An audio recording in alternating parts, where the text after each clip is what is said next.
हम आपको आयत और वर्ग के परिमाप के बारे में बताएंगे कि किस प्रकार से आयत और वर्ग का परिमाप ज्ञात किया जाता है। परिमाप हमेशा उसी आकृति का ज्ञात किया जाता है जो बंद हो, अर्थात खुली न हो। जैसे ये आयत की तरह दिख रही है पर आयत नहीं, क्यों नहीं है? क्योंकि यह खुली हुई है, इसलिए इस आकृति का परिमाप ज्ञात नहीं किया जा सकता। उसी प्रकार ये वर्ग की जैसे दिख रही है तो वर्ग नहीं है, क्यों? क्योंकि यह खुली हुई आकृति, इसका भी हम परिमाप ज्ञात नहीं कर सकते। ये आयत है, ये आयत इसलिए है क्योंकि इसकी सभी भुजाएं बंद है और आमने सामने की भुजाएं बराबर है, तो इसका हम परिमाप ज्ञात कर सकते हैं। इसी प्रकार हम खेत का परिमाप ज्ञात कर सकते हैं, टेबल का परिमाप ज्ञात कर सकते हैं।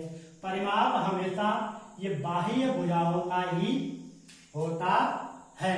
ये अंत है जो आंतरिक है, इसका केवल क्षेत्रफल ज्ञात किया जाता है जो अंदर का भाग है। अब हम जैसे टेबल का ज्ञात करेंगे, परिमाप ज्ञात करने की कोशिश करेंगे तो हम क्या करेंगे, ये आयताकार जो टेबल है इसकी ये लंबाई, ये चौड़ाई, इसको मापेंगे और फिर इसका परिमाप ज्ञात करेंगे। पर हमें परिमाप की आवश्यकता अधिकांशतः क्यों पड़ती है? परिमाप की आवश्यकता हमें अधिकांशतः उस स्थिति में पड़ती है जब हमें खेत पर या तो तार बाड़ करनी है या चकबंदी करनी है, या हमारी जो टेबल है उस टेबल पर हमें ये बाहर से इस पर टेप लगाना है या घंटी लगानी है। उस स्थिति में हमें इस क्षेत्र का परिमाप चाहिए। अब हम बात करते हैं परिमाप ज्ञात करने के लिए सूत्रों की आवश्यकता होती है।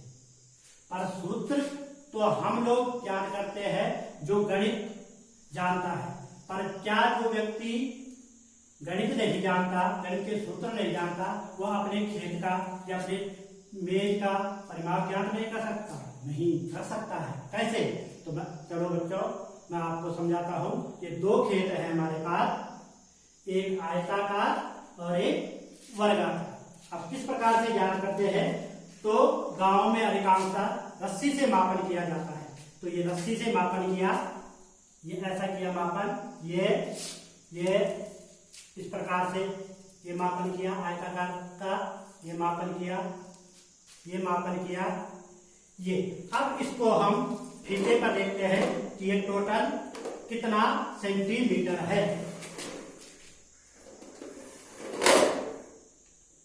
तो ये आया कुल 160 सेंटीमीटर, जबकि अगर हम फीते से भी मापेंगे तो ये 160 सेंटीमीटर होगा।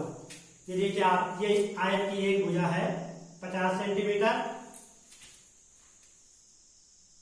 ये 30 सेंटीमीटर, ये आयत हो गया। तो अगर हम इसका परिमाप निकालें 50, 50, 100, 30, 130, 30, 160, इसका 160 सेंटीमीटर परिमाप निकला। अब हम स्केल के द्वारा भी माप सकते हैं। जैसे ये वर्गाकार है, इसको मापना है तो ये है 20 सेंटीमीटर एक भुजा। अगर वर्ग की एक भुजा 20 सेंटीमीटर की तो चार भुजाएं कितनी होगी? चारों में 20-20 की होगी, तो 20, 20 होने 40, 20 या 60, 20 चौको 80। तो इसका पूरा परिमाप कितना निकला वर्गाकार का? 80 सेंटीमीटर। ये तो बात हुई मौखिक रूप से। अब हम गणितीय परिप्रेक्ष्य में देखें तो गणितीय परिप्रेक्ष्य में हम सूत्रों के द्वारा आयत और वर्ग का परिमाप ज्ञात करते हैं। कैसे?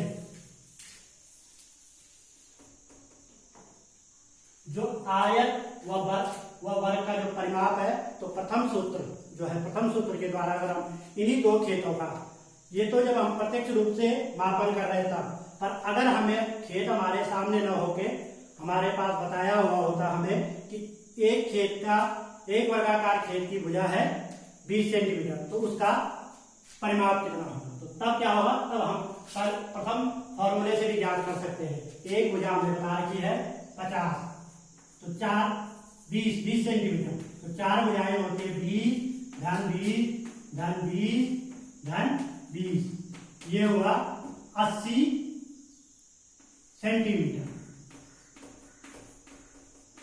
ये क्या है? उस वर्गाकार खेत का परिमाप किया।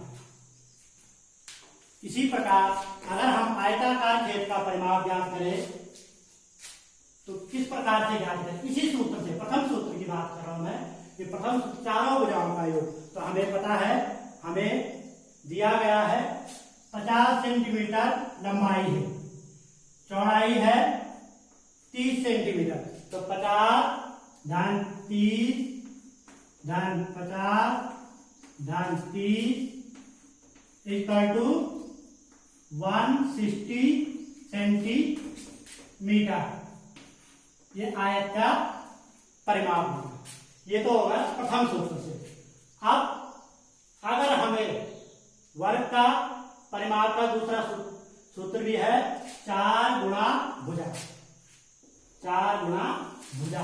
तो इसमें क्या है, अगर हमारे पास, हम खेत में नहीं है, टेबल हमारे सामने नहीं है या आकृति हमारे सामने नहीं है, सिर्फ हमें माप दी गई, तो हम उसका परिमाप कैसे ज्ञात करेंगे? फिर हम इस सूत्र से ज्ञात करेंगे, 4 गुणा भुजा। तो आकृति की एक भुजा की वर्गाकार की 20 सेंटीमीटर गुणा 4 बराबर 80 सेंटी। तो हम किसी भी सूत्र से करें या प्रत्यक्ष रूप से मापन से करें, आंसर एक ही आएगा, 80 सेंटीमीटर। यह हो गया वर्ग का परिमाप। इसी प्रकार आयत का परिमाप एक तो चारों भुजाओं का योग से कर सकते हैं, एक दूसरा सूत्र है 2 लंबाई धन चौड़ाई। अब 2 लंबाई धन चौड़ाई क्या है? 2 ये हुआ, लंबाई हमारे पास थी 50, चौड़ाई धन चौड़ाई थी 20। तो यह हो गया 2 इंटू 70 इक्वल टू 140 सेंटी। तो इससे पूर्व भी जब किसान के द्वारा आयत के खेत का परिमाप निकाला गया तो उसका भी 140 ही निकला। हम खेत में नहीं गए, हमने सीधा सूत्र के द्वारा उसे हल किया, तो हमारा आंसर भी वही निकला। तो यह है परिमाप निकालने की विधि। धन्यवाद।